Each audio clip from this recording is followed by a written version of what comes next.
नमस्कार श्रोते हो, मी अर्चना रवींद्र शिर्के माऊली कथाकथनमध्ये तुमचे पुन्हा एकदा स्वागत करते. आपण ऐकत आहोत जुईली. लेखक मधु मंगेश कर्णिक.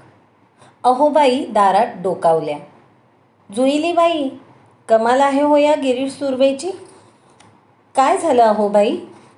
अहो काय झालं म्हणून काय विचारता? त्याने तुमच्या भालला चक्क कायदेशीर नोटीस दिली आहे. ही पहा, तुमच्याच फोटोखाली जणू काही मुद्दामच छापली आहे. किती दुष्टपणा हा. जुईलीला टेबलावर पडलेला पेपर उलगडून दाखवीत अहोबाई उत्साहाने बोलत होत्या. जुईलीने ती नोटीस नीट वाचली.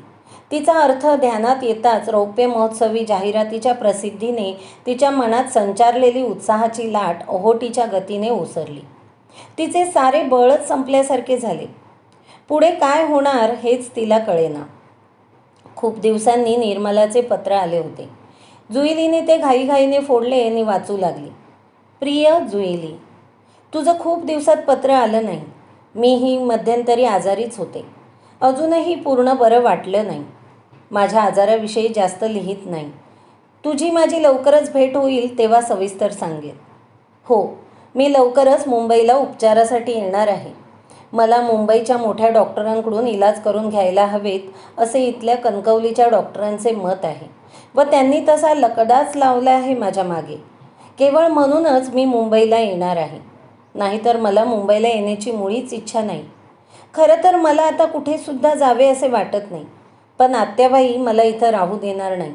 तेव्हा मी लवकरच तिकडे येणार आहे. तेव्हा भेटूच. पण आता तू खूप मोठी झाली आहेस असं कळतं. तुझ्या नावाच्या वर्तमानपत्रात मोठमोठ्या जाहिराती आणि तुझे फोटो पाहायला मिळतात. परवाच्या पेपरात तुझी नाटकाची केवढी तरी मोठी जाहिरात पाहिली. तुझा फोटो मी प्रथम ओळखलंच नाही. माझी प्रिय मैत्रीण जुईली त्या फोटोत किती वेगळी आणि किती सुंदर दिसते.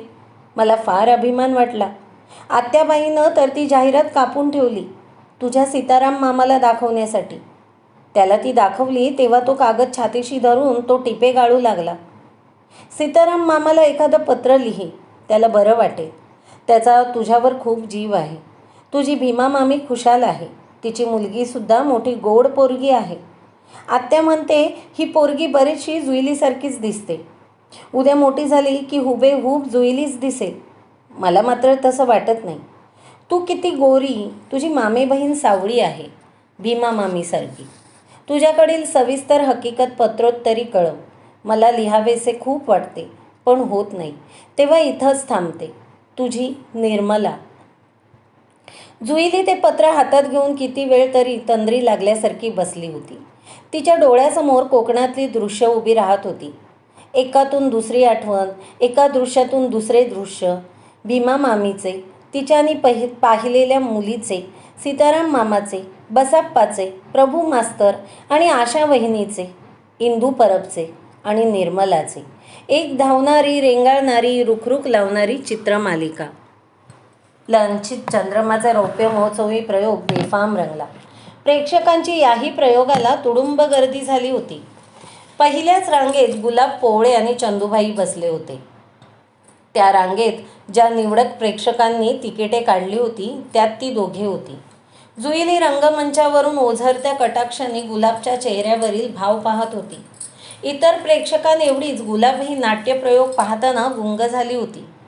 पण तो दुसऱ्या अंकातील गिरीशबरोबरचा प्रणय प्रसंग संपल्यानंतर मात्र जुईलीला पहिल्या रांगेला नजर देववेना. यावेळी तो प्रवेश नेहमीपेक्षा काही क्षण अधिक लांबला होता. जुईलीला प्रत्येक क्षणाचे भान होते. अतिशय सावधपणे ती अभिनय करीत होती. पण गिरीश पुढे तिचा निरुपाय झाला होता. गिरीशने तो प्रवेश जणू जाणीवपूर्वकच लांबवला होता. आपल्या बाहुपाशात जुईलीला अधिकच वेळ गुरफटून ठेवले होते. एवढेच नव्हे तर तिला आपल्या हृदयाशी घट्ट कवटाळले होते. त्याचा स्पर्श जुईलीला नवा नव्हता. पण या वेळेला त्याची धग अधिक प्रखर होती, स्पष्ट जाणवणारी होती, स्पष्ट मागणी करणारी होती. आणि प्रेक्षक त्या प्रवेशाने मुग्ध झाले होते. तो प्रवेश कधी संपूच नये असे त्यांना वाटत होते. तो प्रणय प्रसंगही शेवटी संपला. तो शेवटच्या रांगेतील कुणा प्रेक्षकाने केलेल्या गोंधळामुळे. कुणीतरी मागे तारस्वरात ओरडले होते, हरामखोरा, सोड सोड साल्या तिला, सोड आधी. पाठोपाठ रसभंग झालेल्या प्रेक्षकांनी मागे मानव फिरवून केलेला आरडाओरडा कानी आला. अरे चूप, धरा रे त्याला, घालून द्या बाहेर. प्रेक्षागृहातील कर्मचाऱ्यांनी त्या गडबड करणाऱ्या माणसाला पकडून बाहेर काढले होते. दरम्यान रंगमंचावरचा प्रवेशही संपलेला होता. फक्त जुईलीलाच कळले होते. मागल्या रांगेत आरडाओरडा करणारा तो वेडा प्रेक्षक दुसरा तिसरा कुणी नसून तो भाल होता. रौप्य महोत्सवी प्रयोग संपला आणि रसिकांनी रंगपटात गर्दी केली. ज्याला त्याला जुईलीचे अभिनंदन करायचे होते. संकोचलेली जुईली एका बाजूला उभी होती. प्रत्येकाला अर्धस्फुट स्मिताची पावती देत होती. तोच गिरीश तिच्याजवळ आला आणि कानात कुजबुजला. जुईली, जायचं नाही, इथून सरळ माझ्या फ्लॅटवर जायचंय, पार्टी आहे. गिरीशच्या फ्लॅटवरील पार्टीसाठी जमलेले कितीतरी चेहरे जुईलीच्या ओळखीचे होते. मागे एकदा अशीच पार्टी झाली होती. भालच्या अभिनंदनासाठी ती पार्टी होती. जुईलीला ते आठवले. त्यावेळी रोहिणी हिरोईन होती. आज तिच्या जागी आपण आहोत. जुईली मनातल्या मनात आठवीत होती आणि तिच्या अभिनंदनासाठी समोर येणाऱ्या प्रत्येक व्यक्तीला हात जोडून नम्रपणे नमस्कार करीत होती. आणि अकस्मात गुलाब समोर येऊन उभी राहिली. कॉंग्रॅच्युलेशन्स जुईली, तिला मिठी मारीत गुलाब म्हणाली. गुलाबताई, तुम्ही? हो, मीच. आश्चर्य वाटलं ना? गुलाब इकडे तिकडे पाहत हळूच म्हणाली. मी काही तुझ्या गिरीशची गेस्ट नाही आहे, मला नंदननं बोलवलंय. जुईली बुचकड्यात पडल्याचे ओळखून गुलाब सांगू लागली. नंदनची ॲड एजन्सी आहे ना, त्यात गिरीश त्याचा पार्टनर आहे.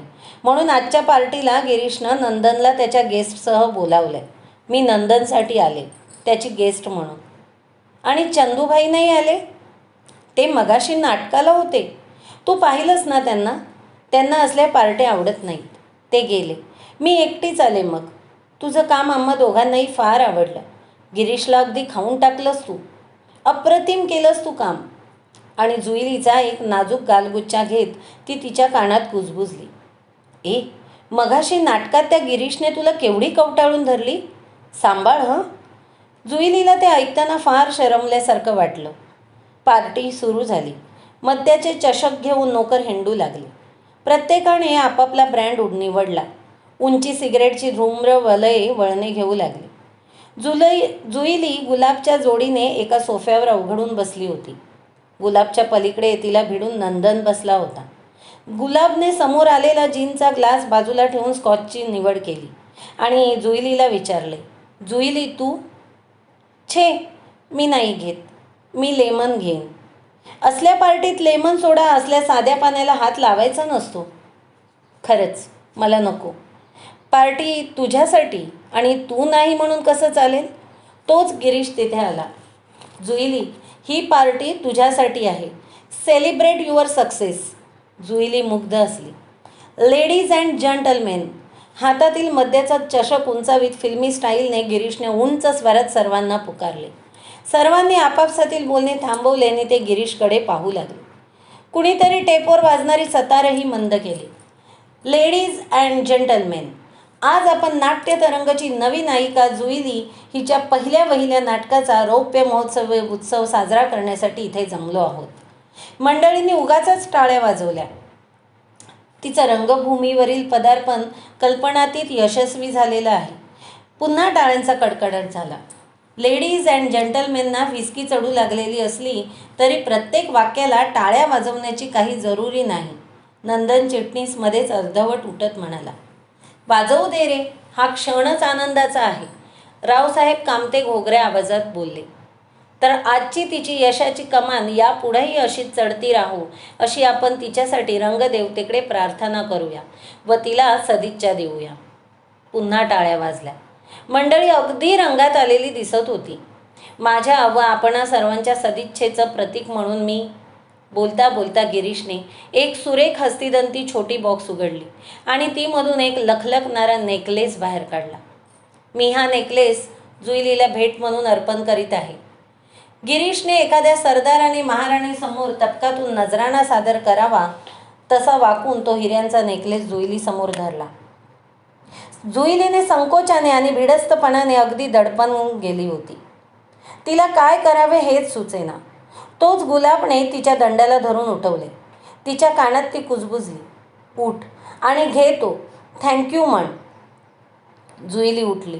तिने तो नेकलेस हाती घेतला आणि प्रथम गिरीशसमोर आणि नंतर इतर साऱ्यांसमोर झुकून तिने सफाईदारपणे कुर्णिसात केला. ती म्हणाली, thank you, thank you, thank you very much. आणि सर्वांकडे पाहून तिने मधुर हास्य केले. पुन्हा टाळ्यांचा प्रचंड कडकडाट झाला. जुईली खाली बसली. गुलाबने तो नेकलेस हाती घेतला. सराईतपणे त्यावर नजर फिरवली. ती स्वतःशीच काहीतरी पुटपुटली आणि तो नेकलेस तिने जुईलीच्या गळ्यात घातला. जुईलीच्या गळ्यात तो अतिशय साजून दिसू लागला. पार्टीतल्या साऱ्या बायका हेव्याच्या नजरेने जुईलीकडे बघू लागल्या. पुरुष मंडळी काही ना काही निमित्त काढून जुईलीभोवती घुटमळू लागली. तिच्याशी बोलण्याचा प्रयत्न करू लागली. पार्टी भलतीच रंगात आली होती. हास्य विनोद, नाटकांच्या आठवणी, राजकारणातील किस्से, गॉसिप्स नि नॉनव्हेज जोक्स यांच्या जोडीने मद्याचे ग्लासामागून ग्लास रिते होत होते. गुलाबचेही डोळे आता लालसर दिसू लागले होते. ती अतिशय मोकळेपणाने सर्वांशी चालत बोलत होती. किंबहुना तिचे बोलणे ऐकण्यासाठी पुरुषांनी तिच्याभोवती कोंडाळे केले होते. नॉनव्हेज जोक्स ती खुलेपणाने सांगत होती. इतरांच्या जोक्सना त्यांच्या हातावर टाळी देऊनही मनमोकळी दाद देत होती. गुलाब पार्टीमधल्या पुरुषांचे एक आकर्षण ठरले होते आणि बायका तिच्याकडे कुत्सित नजरांनी पाहत होत्या. गुलाब जराशाने नंदनच्या कानात काहीतरी कुजबुजली. तसे नंदन मोठ्याने म्हणाला, लेडीज अँड जेंटलमेन, आता आपल्या आजच्या पार्टीच्या हिरोईन मिसेस जुईली यांना बाप्तिस्मा देण्याचा समारंभ ॲडव्होकेट गिरीश सुर्वे यांच्या हस्ते होईल. And before we part and before the one for the road, Mrs. Zuili will have her first drink. आणि नंदनने एक ग्लास गिरीशच्या हातात दिला. Girish, come on, let there be a real celebration. Juili. Girish जुईलीजवळ बसून तिच्या हातात ग्लास देत आर्जवी स्वरात म्हणाला, घे ना. जुईलीने अंग आक्रसून घेतले. नको, मी कधी घेतलं नाही. मला हे नको. नाही नाही, ते चालायचं नाही. सगळेजण घेत आहेत. मिसेस जुईली, तुम्ही पण घ्यायलाच हवं. सगळ्यांनी गल्ला केला. लग्न समारंभात नाव घेण्याच्या प्रसंगी जसे वधू सोबती सगळे जमतात तसे सगळेच जण तिच्या भोवती जमले. गुलाब सर्वात आघाडीवर होती. बाकीच्या बायकाही हेलकावत तिथे उभ्या होत्या. जुईलीने गुलाबकडे आधारासाठी पाहावं तसं पाहिले. घे ग थोडी, काही होत नाही. सगळ्यांचा आग्रह आहे हा, घे तू, गुलाब म्हणाली. आता गिरीशने फक्त तो ग्लास तिच्या तोंडाला लावायचे बाकी ठेवले होते. जुईलीला सारे असह्य झाले.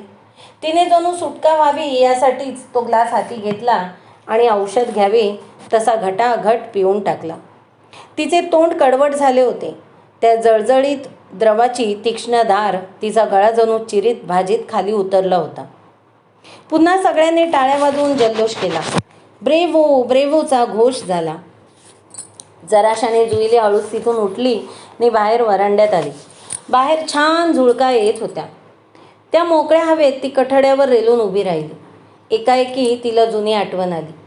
भालसाठी तेव्हा अशीच पार्टी झाली होती आणि ती अशीच या ठिकाणी पार्टीतून उठून येऊन वारा खात राहिली होती. हळूच कुणीतरी समोरच्या मंद उजेडातून तिच्या दिशेने येताना दिसले. तो राजू होता आणि त्याच्याबरोबर एक अनोळखी गृहस्थ होते. बाई, पार्टी अजून किती वेळ चालेल? कुणाला ठाऊक, पण तू अजून इथं कशाला थांबलायस? नी हे कोण? हे माझे वडील. रात्री 10 वाजल्यापासून आम्ही इथं थांबलो आहोत. कशासाठी? तोच राजूचे वडील पुढे होत म्हणाले, सुर्वेला भेटायचे. रोहिणी गेली 8:30 वाजता. जुईलीला धक्काच बसला. ती शून्य डोळ्यांनी समोर उभ्या असलेल्या त्या 2 मानवी पुतळ्यांकडे बघत होती. तिची जणू संवेदनाच हरवली होती. माहीमच्या सरस्वती कॉलनीतून निर्मला बाहेर पडली आणि तिने रस्त्यावर जाणाऱ्या टॅक्सीला हात दाखवला. दादर पोर्तुगीज चर्च, गोखले रोड, तिने सांगितले. 10 मिनिटाच्या आतच फाजल मॅन्शनसमोर तिची टॅक्सी थांबली. कितीतरी दिवसांनी नव्हे, वर्षांनी ती मुंबईला आली होती. सारी मुंबईच तिला नवी भासत होती. खरं तर तिचा जन्म मुंबईचा. वयाची 20-22 वर्ष तिने मुंबईत काढली. गेली 7-8 वर्षच काय तिने कोकणात स्वतःला डांबून घेतलं होतं. तरीही ती आठवड्यापूर्वी जेव्हा मुंबईत परतली तेव्हा तिची अवस्था एखाद्या परस्थानासारखी झाली होती. फाजल मॅन्शनसमोर ती पूर्वी कितीदा तरी गेली होती, पण आज तिथे आजूबाजूला कितीतरी नव्या कोऱ्या इमारती उभ्या राहिलेल्या दिसत होत्या. तरीही साऱ्या खानाखुणा तिच्या ओळखीच्या होत्या. ती फाजल मॅन्शनचा जिना चढून पहिल्या मजल्यावर आली. नाट्य तरंगाचा बोर्ड असलेल्या खोलीसमोर जाऊन उभी राहिली, पण तिने डोअरबेलचे बटन दाबले नाही. खोलीला मोठे कुलूप होते. ती तशीच अडल्यासारखी जरा वेळ उभी राहिली. तोच एका ठसठशीत रूपाच्या सुरेख वेशभूषेच्या बाईने तिला विचारलं, कोण हवंय आपल्याला? इथं जुईली. ती बाई ओळख असावी तसं असली. जुईली? जुईली आता इथं राहत नाही. तर मग कुठे राहते? सांगते, पण तुम्ही कोण? माझं नाव निर्मला नाडकर्णी. मी कोकणातून आले. ओळखलं? या माझ्याबरोबर. निर्मलाला तिच्याबरोबर जाण्याखेरीज गत्यंतर उरलं नाही. मी गुलाब, जुईलीची मैत्रीण. ओळखलं. जुईलीने पत्रातून तुमच्याबद्दल मला कितीदा लिहिलं होतं आणि तुमच्याबद्दलही मला कितीदा तरी तिने सांगितलं होतं. म्हणजे आपण एकमेकींना ओळखतो. गुलाब मोठ्याने हसली. तिच्या मोठ्या जिमणीतून तिचे शुभ्र आणि एकसारखे असलेले सुंदर दात चमकले आणि निर्मलाला एकदम तिच्याबद्दल जवळीक वाटू लागली. जुईली आहे तरी कुठे? तुम्हाला काहीच माहीत नाही? नाही. तिचं गेले 4 महिने पत्र नाही. मग बरोबर, गेल्या 4 महिन्यातल्या सगळ्या डेव्हलपमेंट्स आहेत. तुम्ही काय घेणार? चहा की सरबत? काहीच नको मला. वा, असं कसं? मला ट्रीटमेंट चालू आहे. तसं पथ्य कसलंच नाही, पण मी काही घेतच नाही. तरीही लिंबाचं सरबत गुलाबने केलंच. जुईलीबद्दल सांगत होत्या ना? हो, जुईली आता गिरीशकडेच असते. त्याच्याच फ्लॅटवर राहते. आणि भाल? तो गेला तिला सोडून. जाम प्यायला लागला होता. त्यात गिरीशने त्याचं काम काढून घेतलं. त्याला दुसऱ्या कंपनीत काम मिळालं. तिथेही गिरीश आडवा आला. भाल भयंकर फस्ट्रेट झाला होता. या पलीकडच्याच ख्रिश्चनाच्या वाडीत झिंगून पडलेला असायचा. नंतर दिसेनासाच झाला. कुणी म्हणतं त्याला TB लागलाय. हॉस्पिटलात ठेवलाय. भालचं काही खरं नाही. आणि जुईली? तिचं काही विचारू नका. ती आता इतकी बदलली आहे की तुम्हीही तिला ओळखणार नाही. ती गिरीशकडे गेली म्हणजे? दुसरा मार्गच नव्हता. मी किती समजावलं. तिला म्हटलं, तू गिरीशकडे राहायला गेलीस की संपलं. रोहिणीचं तसंच झालं.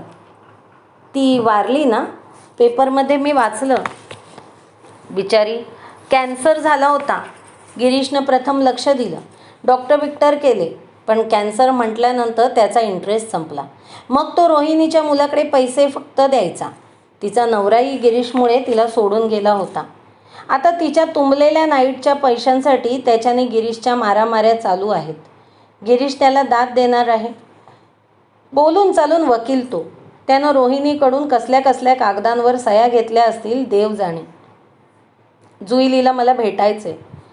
गिरीशच्या फ्लॅटवरती भेटेल. गिरीशसुद्धा महालबाड आहे. तिला त्यानं अशी जाळ्यात अडकवली की त्यातून तिची सुटकाच नाही. रोहिणी सारखाच जुईली बरोबरही लेखी करार करून घेतलाय म्हणे. करार? हो. दुसरा कोणत्याही नाटक सिनेमा कंपनीत काम करणार नाही. कुणाला फोटो देणार नाही. अहो, तिला सिनेमातून सुद्धा ऑफर्स यायला लागल्या होत्या. आहेच तशी सुंदर ना ती. निर्मला शांतपणे सारं ऐकत होती. पुढे प्रश्न विचारावे असेही तिला वाटेना. मग गुलाबच मग न विचारता सारं सांगू लागली. भालपासून तिला दिवससुद्धा गेले होते, पण गिरीशने ॲबॉर्शन करायला लावलं. नाटकात काम दिलं ना हिरोईनचं, आणि म्हणाला, गरोदरपणी काम कसं करणार? टाक पाडून. आणि हिनं ऐकलं. दुसरा इलाजच नव्हता म्हणे. रडली, खूप रडली. वेड्यासारखी अवस्था झाली होती 4 दिवस. गुलाबचा आवाज दाटून आला. लग्न तरी केलं होतं ना भालशी? निर्मलानं अभावितपणे विचारलं. आणि गुलाब चमकली. म्हणजे? तिचं लग्न नव्हतं झालं भालशी? निर्मलाने जीभ चावली. आपण नको ते बोललो हे तिच्या ध्यानात आलं.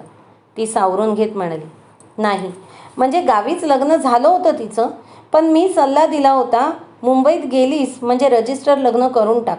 हातात लेखी दाखला राहील. घरातून विरोध पत्करून निघून आली होती ना ती, म्हणून. तुमचा सल्ला बरोबर होता, पण ती गिरीशच्या अगदी गळाला लागली. बघा, आता ती तो सांगेल तेच ऐकणार आणि तसंच करणार.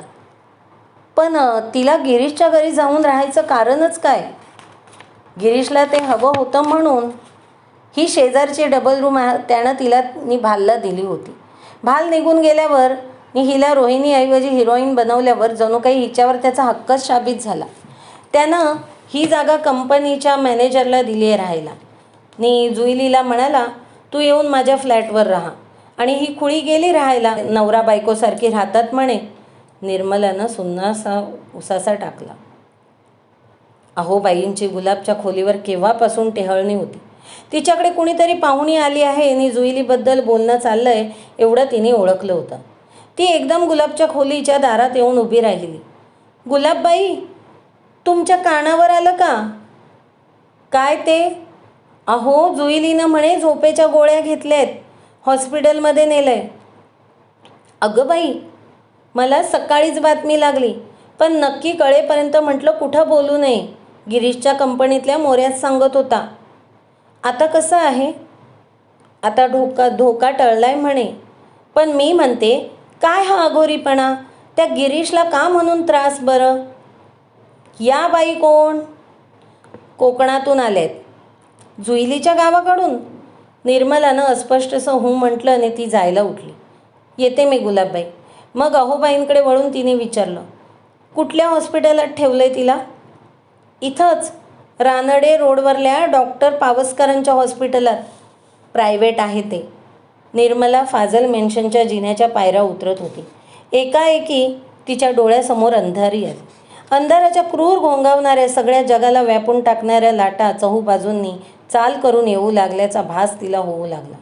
आपले मस्तक तिने दोन्ही हातांनी गच्च दाबून धरले. शरीरातले सारे बळ एकवटून